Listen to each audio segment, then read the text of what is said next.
Muy bien, buenos días, bienvenidos amigos a esta nueva cápsula, la tercera de este tema interesantísimo del beneficiario controlador, una nueva obligación en materia fiscal que hemos venido analizando en dos bloques anteriores. Muy bien, hemos analizado algunos temas muy interesantes, lo que es la exposición de motivos, antecedentes internacionales, analizamos la obligación que tenemos que cumplir y quiénes van a ser los sujetos obligados precisamente a cumplir con esta obligación.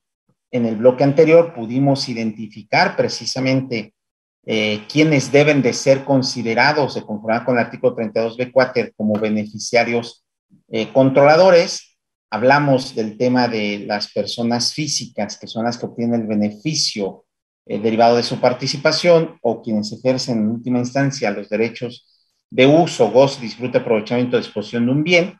O hablamos también de las personas que ejercen el control de la persona moral, del fideicomiso, de cualquier otra figura jurídica. Analizamos el tema de la regla 2.8.1.20 de las reglas de carácter general para 2022, resolución miscelánea fiscal para 2022, en la cual nos habla precisamente de cómo debemos de aplicar los criterios para identificar al beneficiario controlador. Hablamos de el criterio de aplicación de forma sucesiva, de lo que establecen las fracciones primera, las fracciones segunda, incisos A, B y C del artículo 32b Quater. Hablamos de la cadena de titularidad y hablamos de la cadena de control para poder identificar a nuestro beneficiario controlador. Y vamos a continuar entonces en este nuevo bloque analizando precisamente otras reglas de carácter general que nos establece la resolución miscelánea fiscal para 2022 y que nos permiten de alguna manera entender todo el proceso de identificación, de obtención de la documentación, de conservación como parte de la contabilidad y de la entrega de esta información a las autoridades fiscales de lo que debemos de entender como beneficiario controlador. Vamos entonces a continuar con esta regla 2.8.121 que vemos en pantalla y en la cual nos establecen los mecanismos para identificar y obtener y conservar la información actualizada sobre el beneficiario controlador. Fíjense, son los mecanismos. Lo que nos establece es que de conformidad con este artículo 32b ter, primer y tercer párrafos, las personas obligadas, los sujetos obligados, que ya los vimos quiénes son, conforme a estos artículos, deberán de implementar procedimientos de control interno debidamente documentados. Entonces, primer punto importante de este bloque que vamos a analizar.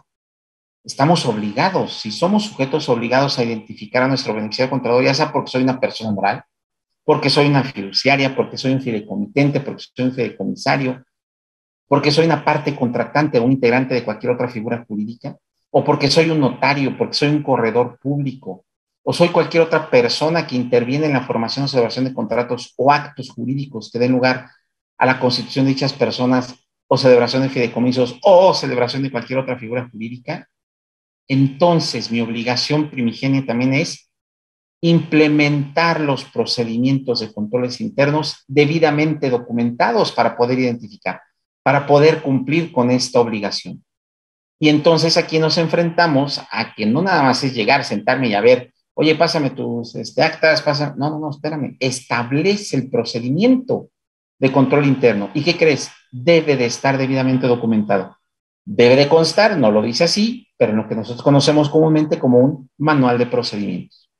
Entonces, debemos de tener instalado, implementado en nuestras, dentro de nuestras obligaciones como sujetos obligados, el tener un manual de procedimientos para poder identificar, primero cómo identificarlo, después cómo obtener y cómo conservar esa información como parte de nuestra contabilidad.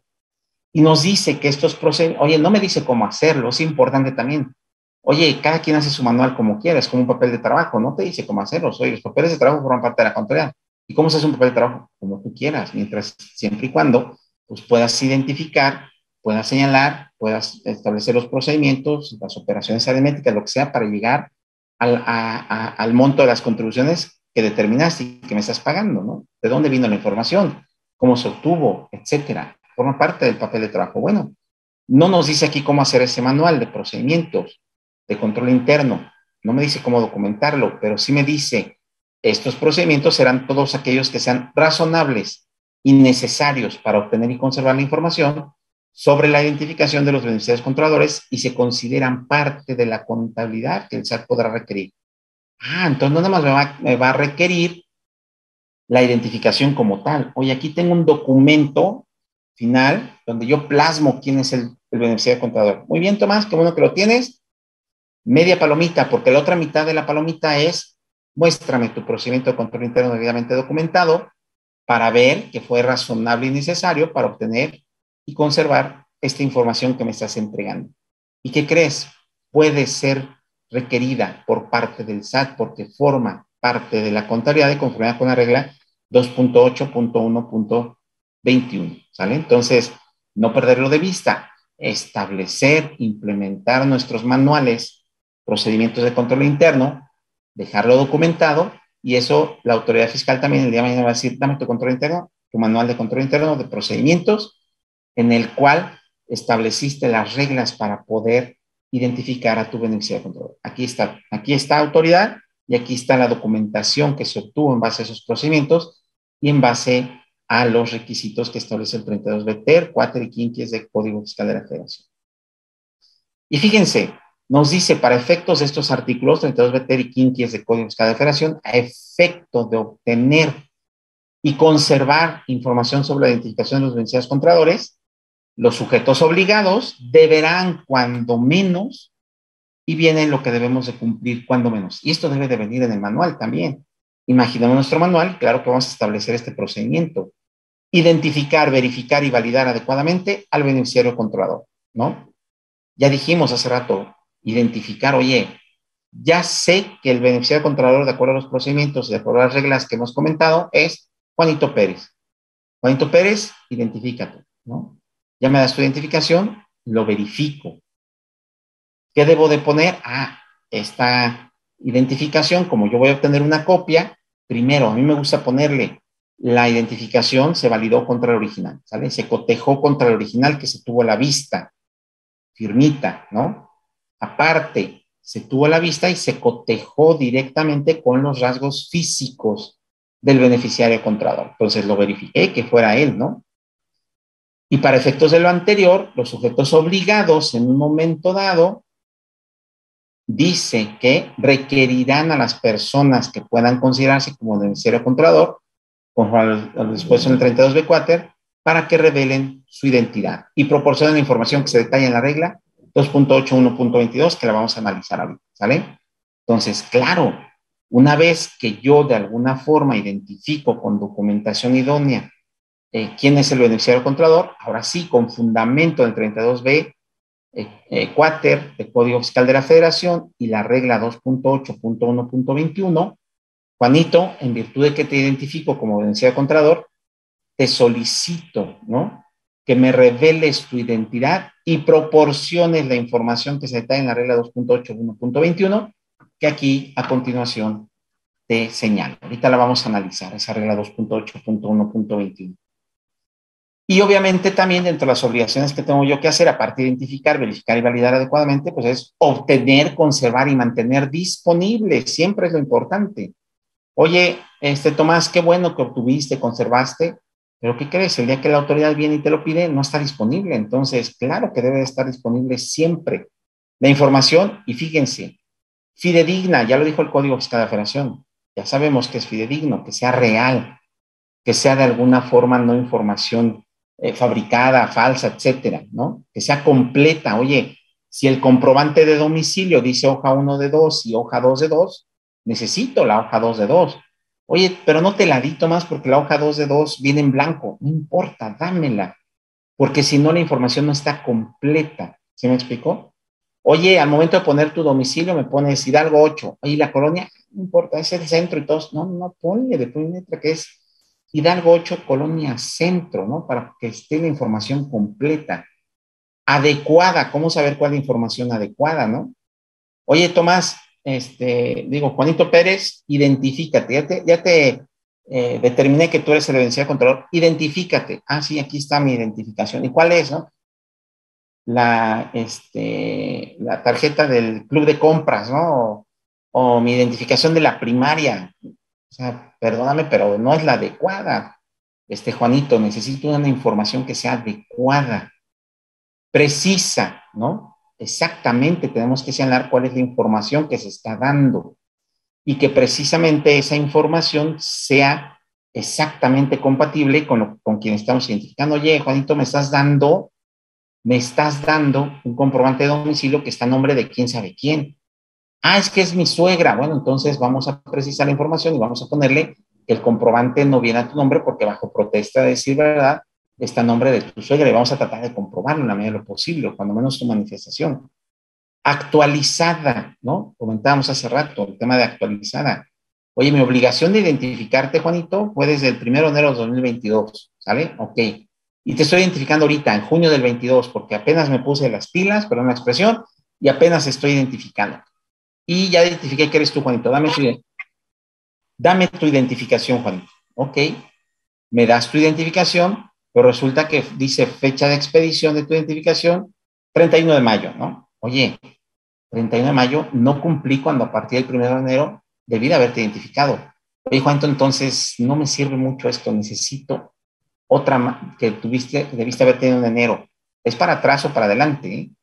¿Eh? No, ¿sabes qué? Pues no, ya no la tengo. Vamos a estar en serios problemas porque no lo identificamos cuando debimos. Segundo, me da ahorita una identificación que perdió vigencia en 2022, no en 2020, ¿no? Me da una identificación ahorita que pierde vigencia en 2020. No me sirve tampoco porque no está actualizada. ¿Estamos de acuerdo?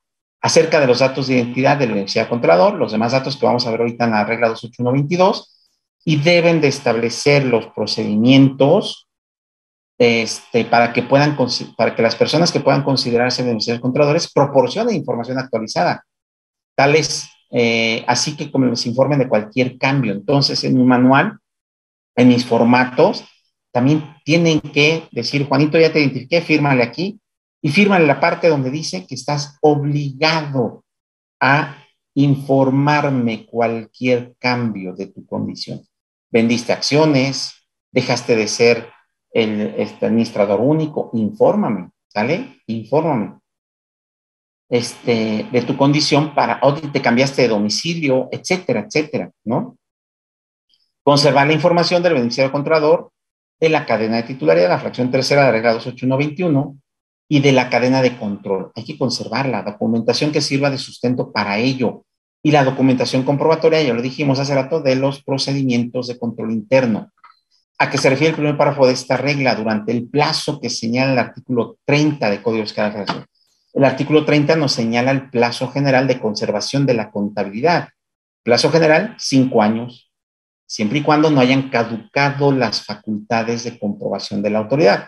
Porque puede ser el caso que, conforme al artículo 67, las facultades de comprobación respecto de algún ejercicio fiscal no haya caducado, o en vez de aplicar la regla general de 5 años de caducidad, conforme al 67, se va a 10 años, bueno, entonces ese es el plazo también que mínimamente debería de conservar la contabilidad, 10 años.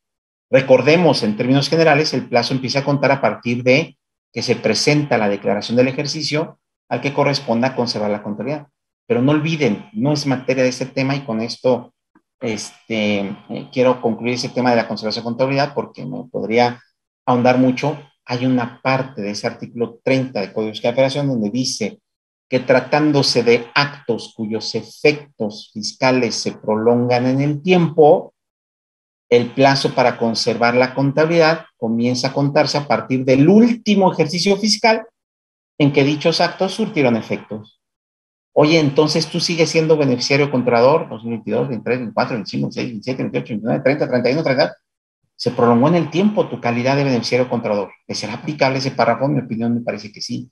Y entonces el plazo para conservar contabilidad, conforme a lo que señala el 30, va a ser los 5 años a partir del último ejercicio fiscal en que dejaste de ser beneficiario controlador, ¿no? Entonces, hay que tener cuidado también con ese conteo para tenerlo presente.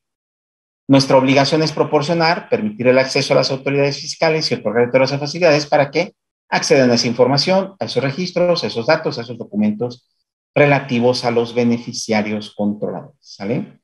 y que cuando el SAT también requiera de los notarios, corredores o cualquier otra persona que intervenga en la formación, también se la entreguen, ¿sale? Lo va a hacer a través de una solicitud, vamos a ver más adelante esta facultad de información y se lo entreguen.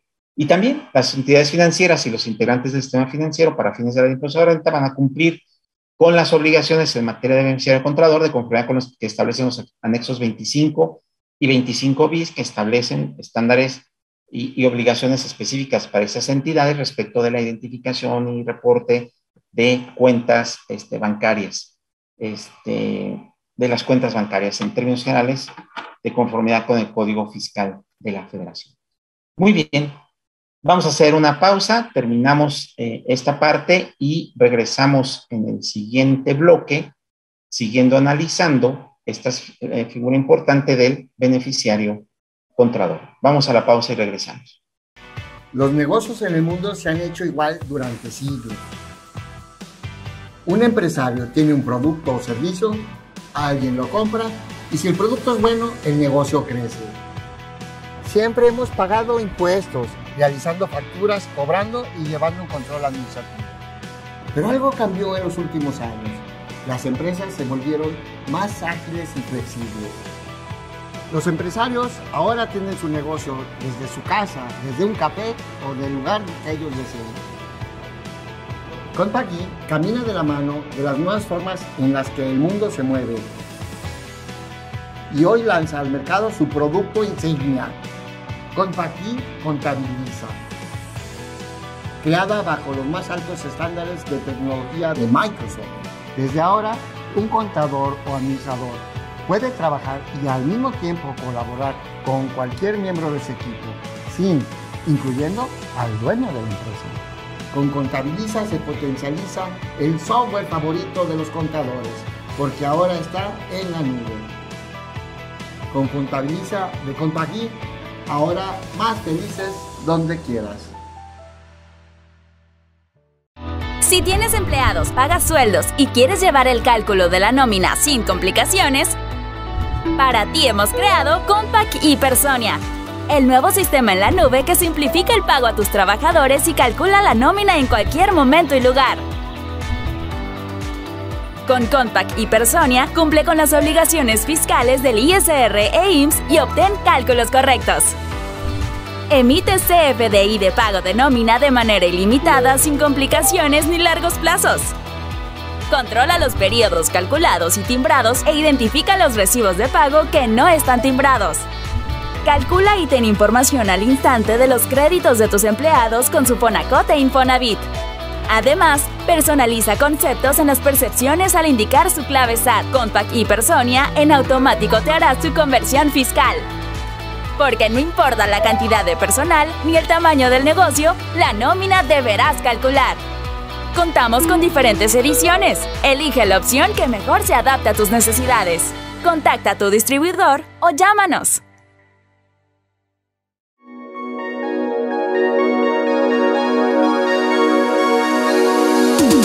Hola, ¿qué tal? ¿Cómo están todos ustedes? Soy Carlos Burgoa y bueno, pues les quiero invitar al curso que tendremos próximamente de defensa fiscal y es un tema que aunque trae como un nombre muy sencillo, la verdad es que lo que vamos a tratar son dos aspectos. Las facultades de las autoridades de gestión y las facultades de comprobación.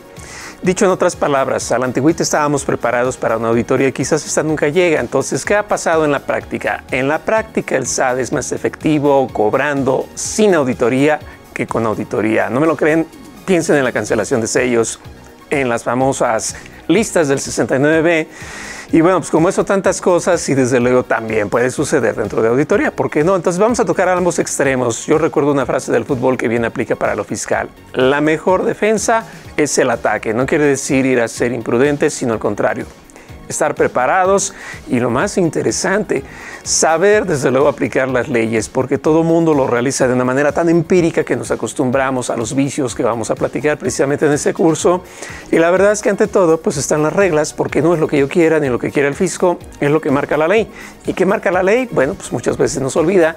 Entonces todo eso es lo que vamos a tratar en ese curso. Los invito para que podamos platicar, desde luego desarrollar dudas y por qué no resolver muchos de los puntos. Si ustedes gustan acudir, llévense todo lo que traen presente, desde luego ya va pagado con el boleto, así que no se apuren, la consulta va por cuenta de la misma capacitación, así que estaremos muy atentos. Recuerden, Defensa Fiscal, curso aquí en IMEFI. Ahí nos vemos. Bien, buenos días, bienvenidos. Vamos a continuar con esta segunda parte de nuestro tercer programa de tema interesante del beneficiario controlador. Vamos a continuar precisamente con el análisis de las reglas de carácter general en materia de beneficiario controlador. Hemos analizado en los bloques anteriores precisamente los antecedentes respecto a la exposición de motivo, los antecedentes internacionales, quiénes deben de ser considerados beneficiarios controladores, cuál es la principal obligación en materia de la identificación del beneficiario controlador, obtener y conservar como parte de su contabilidad toda esta documentación que debemos obtener respecto de ellos. Y bien, vamos a entrar a esta regla 2.8.1.22 que nos establece precisamente cuál debe de ser la información que los sujetos obligados deben de mantener respecto de sus beneficiarios controladores. Ya supimos los procedimientos para hacerlo, ya identificamos al beneficiario controlador. Ahora vamos a analizar qué le voy a pedir al beneficiario controlador, qué es lo que voy a obtener, validar en un momento dado, verificar y conservar como parte de la contabilidad para que el día de mañana la autoridad me lo requiera, se lo pueda entregar. Fíjense, dice la regla 2.8.1.22 que para los efectos del artículo 32 BTER, los sujetos obligados deberán integrar como parte de su contabilidad la siguiente información con respecto, importantísimo, de cada beneficiario controlador. Hemos comentado en los bloques anteriores que podemos tener más de un beneficiario controlador, no necesariamente solamente uno. Entendimos que los beneficiarios controladores son las personas físicas o grupo de personas físicas que reúnen las características establecidas en el artículo 32B4, fracciones primera y segunda, incisos A, B y C. Entonces, una vez que lo identificamos, de cada una de ellas, que pueden ser varias, lo comentamos también, tenemos que obtener esta información. Entonces, imagínense, porque ya dijimos que tenemos que establecer los procedimientos de control interno, obviamente debemos dejarlo plasmado en un documento que le llamemos, hay quien le llama cédula de identificación del beneficiario controlador. ¿Está bien? Mi cédula, imagínense los datos que debe tener esa cédula, ese papelito, ese documento, ese formulario, para poder cumplir con esto, ¿no? Entonces, bueno, vamos a analizar cada uno de los supuestos que debemos de obtener. Dice el nombre, apellidos completos, los cuales deben de corresponder con el documento oficial con el que se haya acreditado la identidad. Entonces, Juan Pérez Hernández, ahí está, su nombre y apellido completos, que debe de concordar, ¿no? Debe de corresponder con el documento con el que me mostró su identidad. Oye, con el pasaporte, con el INE, con qué sé yo, cualquier otro documento de los oficiales que la autoridad establece. Aquí podrían decirme, oye, Tomás, ¿y cuál es el idóneo? Bueno, el idóneo para mí sería algún documento oficial, pero les recomiendo, mi recomendación que he tomado es, recuerden que hay fichas de trámite para efectos del Servicio de Administración Tributaria, todos los trámites que podemos hacer que se establecen en el anexo 1A de la resolución miscelánea. Ahí en esas fichas de trámite también te dice cuáles son los documentos idóneos para hacer trámites ante el SAT, ¿no? Para poderte identificar, esos tómalos y tráelos a tu manual y son los que le vas a solicitar. No va a ser cualquiera. ¿Para qué? Para que el día de mañana me digan la autoridad, oye, no te hagas autoridades de los que tú mismo aceptas en tu anexo 1A porque no me dices exactamente cuáles, nada más me dices que sea idóneo, ya me lo dijiste. Para mí es idóneo porque tú mismo lo solicitas, tú mismo lo tienes como autorizado, como identificación para respecto a los trámites que se realizan ante ti. Entonces, ese es un tema que debemos de tener presente, que recomiendo, ¿no? El alias, oye, pero es un extranjero, también ahí te va a decir, en caso de los extranjeros, qué documento debe ser el correcto tratándose del anexo 1A, ¿sale? El alias, entonces así debemos de poner un campo precisamente de cuál es el alias. Sí, eres Juan Pérez González, ¿verdad? Ya no me acuerdo cómo les dije, cómo te dicen, ¿no? ¿Cómo eres conocido? Soy conocido como el coyote, ¿no? El terror del SAT, el terror de lo que tú quieras. Está bien, ponlo, pídeselo. Él mismo te puede decir, no aplica, o sea, no tengo ningún alias. Bueno, pues que se ponga y se acabó el asunto. Pero hay que ponerlo, ¿no? Alias no aplica, no señala, no tiene. Hay que poner las palabras, no lo dejemos en blanco. Hay que señalar algo. ¿Por qué? Reitero, esos consejos que le estoy dando son preventivos, porque el día de mañana la autoridad va a llegar y va a decir, no, pues nada, está en blanco. Ah, no, como está en blanco se entiende que no tiene. No, eso no se entiende. Lo omitiste. Ah, bueno, entonces no vamos a dejar lugar a dudas. Vamos a ponerle no, señala que no tiene. ¿Sí me explicó? Se enojó y me dijo que ponlo ahí, que no tiene. Está bien, pero ponlo, ¿sale? ¿Cuál es su fecha de nacimiento? Y cuando sea aplicable la fecha de defunción. Recordemos, una de las características de la información con la 32 BTR es que la información sea actualizada. Entonces, debo de estar al pendiente de cuando fallece el beneficiario controlador, porque si no, no voy a tener la información actualizada. Entonces, digo, no le voy a poner avísame cuando te mueras, ¿no? Bueno, yo tendré que estar al pendiente y de alguna forma, de manera indirecta, señalar que alguien debe de avisarme ante tu incapacidad de hacerlo, ¿no? Ah, bueno, o con quién nos comunicamos. Entonces, es un tema complejo, porque a veces dices, oye, sí es un socio, pero ese socio, pues nada más está ahí en el acta constitutiva y ni lo conozco, no sé ni qué onda, ¿no? Ah, bueno, pues tú tendrás que estar atento cuando fallece. Si es una persona moral, de alguna forma lo vas a saber. ¿Por qué?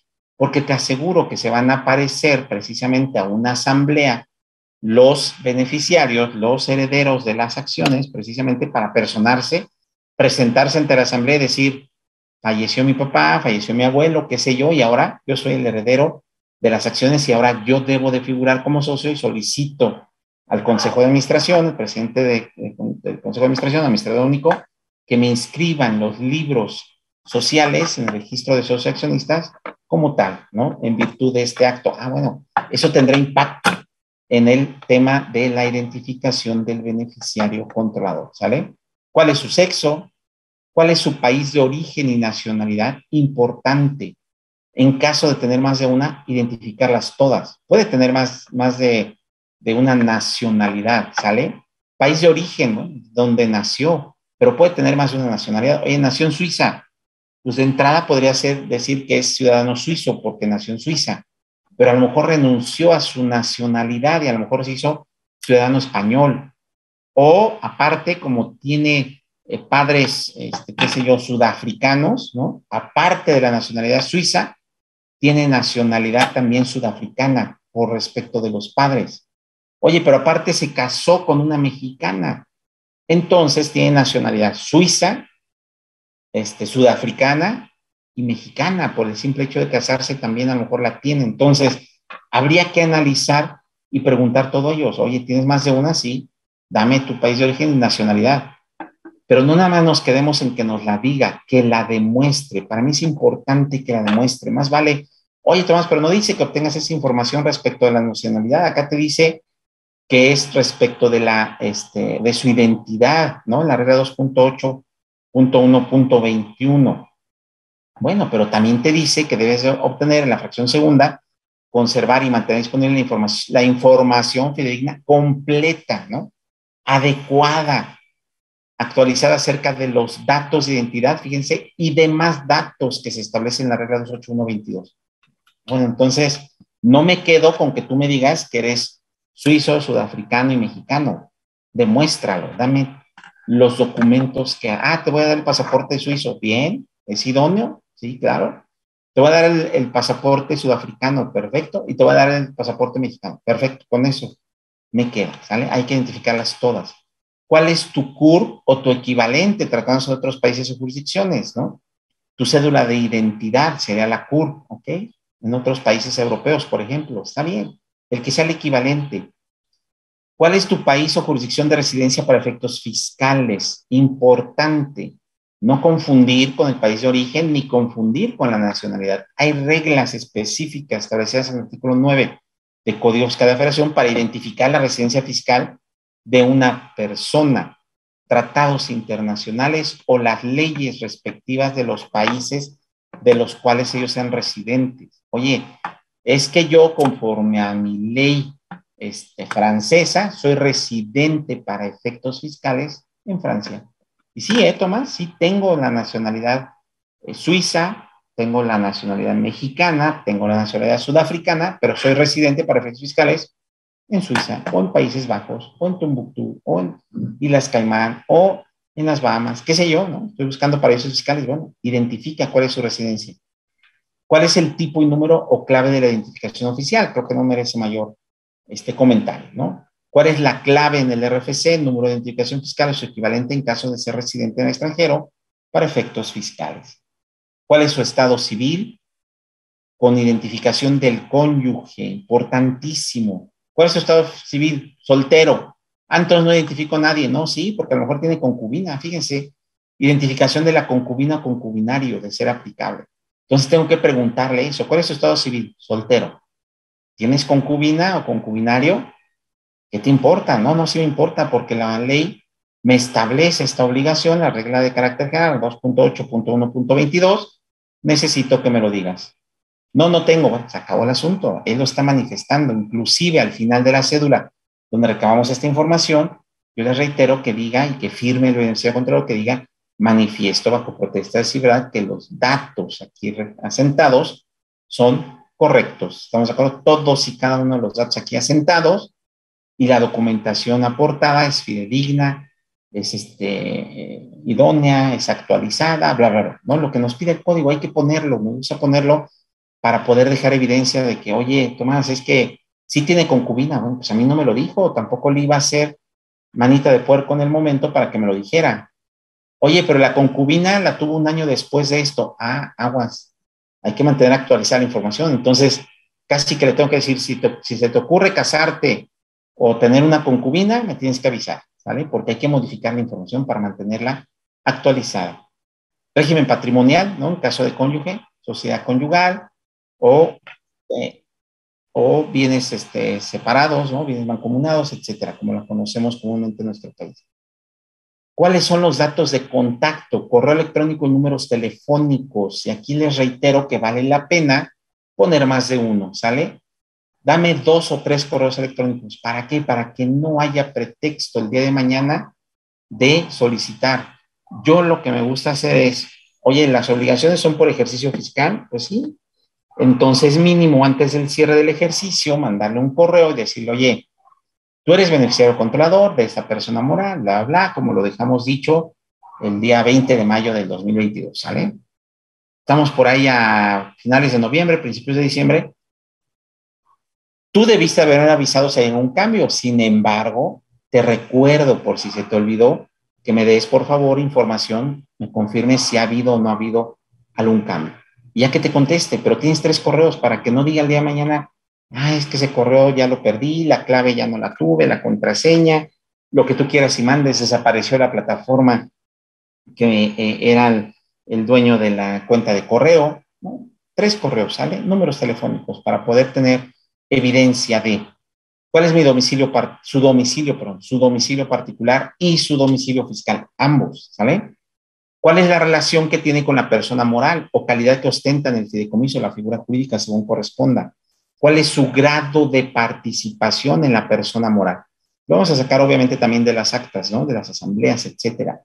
¿Cuál es la descripción de la forma de participación? Ahí el cuadro es más grande. Descríbeme, puede ser un anexo. Descríbeme tu forma de participación, control directo o indirecto. Mira, mi forma de participación es porque yo soy el socio mayoritario. Se acabó el asunto.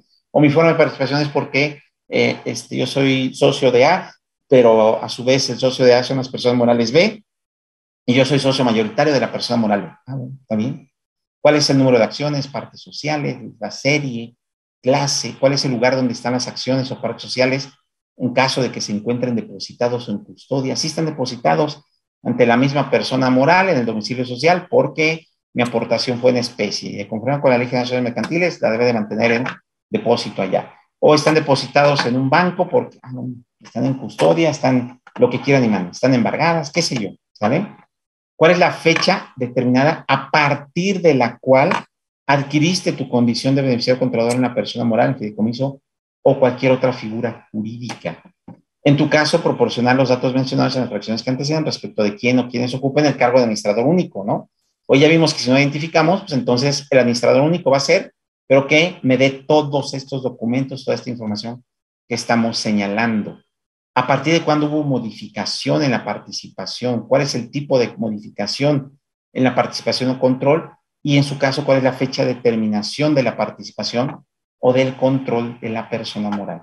Y si estamos hablando de que se ejerce la cadena de titularidad o la cadena de control, que ya comentamos en la regla 2.8.1.20, además debemos de contar con la información respecto del nombre de la organización de razón social, de las personas morales, fideicomisos en las que hay participación, ¿sale? ¿Cuáles son los países de creación o constitución o registro? La jurisdicción para efectos fiscales, la clave es en el RFC o la identificación equivalente y los domicilios fiscales de esas personas morales terceras a través de las cuales se ejerce la cadena de control o de titularidad en un momento dado. Proporcionar, no, esta se repitió este lámina, ¿no? Ahí está, muy bien. Muy bien, creo que hasta aquí vamos a llegar en este bloque con estas reglas de carácter general. Ya entendimos ahora qué información vamos a solicitar. Vamos a ver en el siguiente programa, vamos a analizar las facultades de comprobación y las consecuencias legales, jurídicas, por no cumplir con nuestras obligaciones en materia de beneficiario controlador. Muchas gracias por acompañarnos hasta este programa y los esperamos en el último programa para poder cerrar con esta información importante. Muchas gracias.